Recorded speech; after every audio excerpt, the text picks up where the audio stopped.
देव की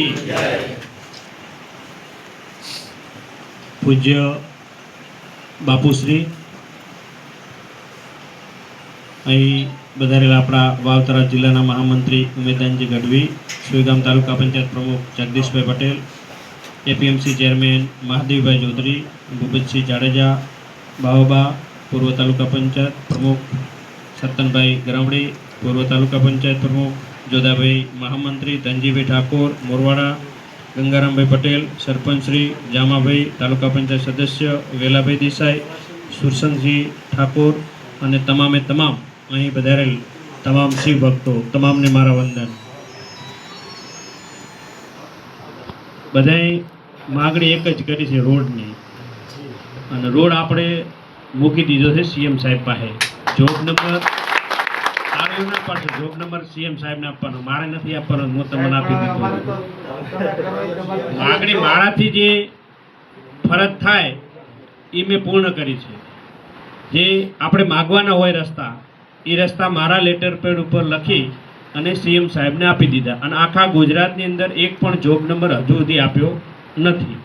આપવાનું ચાલુ થશે તો આપણે પ્રાયોરિટી પહેલો લઈને આ ગોપેશ્વરનો રસ્તો લઈશું। મારે પણ તમારા બધાને આ વિસ્તારની તમામની બધાની માગણી છે કે પ્રથમ પ્રાયોરિટી આ ગોપેશ્વર રોડની આપવી પડે, તો આપણે પ્રથમ પ્રાયોરિટી લીધો છે, અને એના આશીર્વાદ હશે તો કોઈ બાકી રહેશે નહીં। મારે તો જસ્ટ લેવાનો છે, બાકી મહાદેવના આશીર્વાદ મળે તો કોઈ બાકી રહે, કશું ના રહે। વર્ષોથી આપણે આ જ્યારથી આપણું ભાજપનું કમળ આપણે જીતાડ્યું ત્યારથી આ વિસ્તારની અંદર જે અશક્ય કામો હતા થયા છે અને હજુ થશે, કારણ કે તમારો એટલો બધો પ્રેમ મળ્યો છે। તમે ધારાસભ્ય બનાવ્યો તો પાર્ટીએ તમારા બધાના ભરોસે આખા ગુજરાતની જવાબદારી આલી। આપણને કોઈને ભરોસો હતો? કોઈ નહોતો કે આપણે સરકારની અંદર સમાવેશ કરશે, કોઈને સપનામાં નહોતું, આવું થાય પણ નહીં, કારણ કે પ્રથમવાર આખા ગુજરાતની અંદર પહેલી વાર જ આવું થયું છે।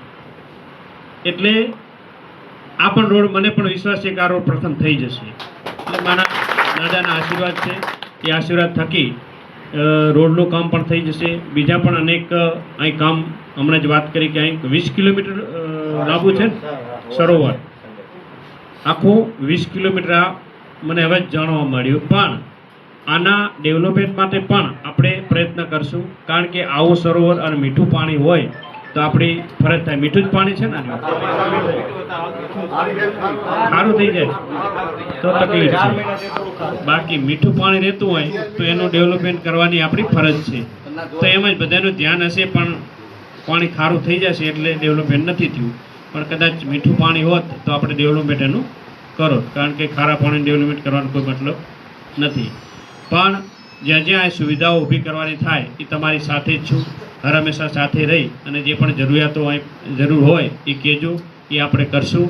તમારો સાથ સહકાર છે, તમારા સાથ સહકારથી તમારો પેલો હક પણ બને છે કે તમે આશીર્વાદ આલે, એના થકી જ બધું થઈ રહ્યું છે। આ હક તમારો છે, હું તો ખાલી નિમિત્ત છું, હક બધો તમારો છે। એટલે તમે બધા સાથ સહકાર આપી અને જે પણ અહીં કરવાનું થશે એ આપણે કરશું। અને શ્રાવણ મહિનો ચાલી રહ્યો છે, ખૂબ પુણ્યનો મહિનો ચાલી રહ્યો છે, જેટલું પુણ્ય થાય એટલું પુણ્ય કરો। કહેવત છે ને કે કોઈક માણસ આગળ જતો હોય તો કે એને પેઢીનું પુણ્ય છે, તો એ 12 મહિનાની અંદર આ મહિનો શ્રાવણ મહિનો આવે છે, પુણ્ય કરવાનો દિવસ છે, અને પુણ્ય કરો તો જરૂર આપણને સફળતા મળતી હોય છે, અને પુણ્ય આગળ આવતું જ હોય છે। એ સાક્ષાત બધાને ખબર છે, બધાએ જોયું છે। એટલે આપણે સૌ સાથે મળી અને આ શ્રાવણ મહિનાની અંદર જેને જેટલું યથાશક્તિ હોય એટલું પુણ્ય કરે।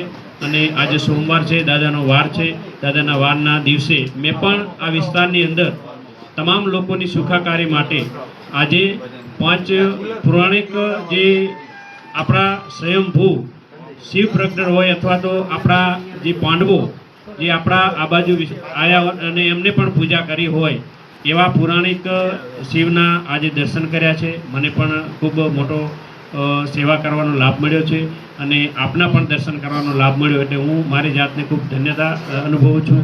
અને આપ સૌ સાથે મળી અને આપણે જે આ વિસ્તારની અંદર કામ કરવા છે એ સાથે મળીને કરીશું, અને તમારા હંમેશા આશીર્વાદ રહે એ માટે હું પ્રાર્થના કરું છું।